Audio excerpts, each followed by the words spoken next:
ndoda kutenda. Yes, uyaitited Big Music Pastor Banash uyaimutibatire basi.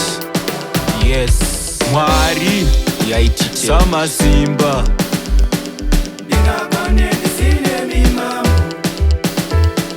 Ishe Sama Simba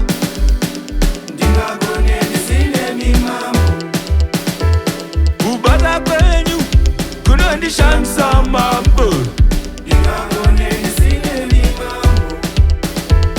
Ruoko rwenyu runondishamisa mambo. Saka Mwari ndokutendai mambo.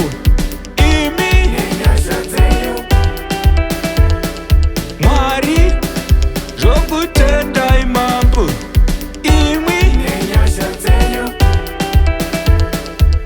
Ishe ndokutendai mambo. Imi ona Ishe ndokutendai mambo. Imi zimwe nguva ndombofunga mambo.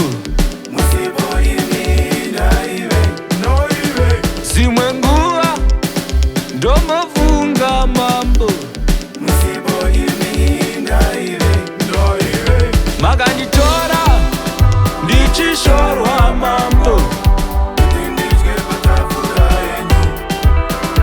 Mwana wa Jonathan kuloodipa mambo.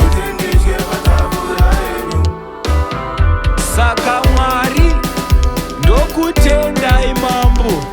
Imi Mwari ndokutendai mambo. Imi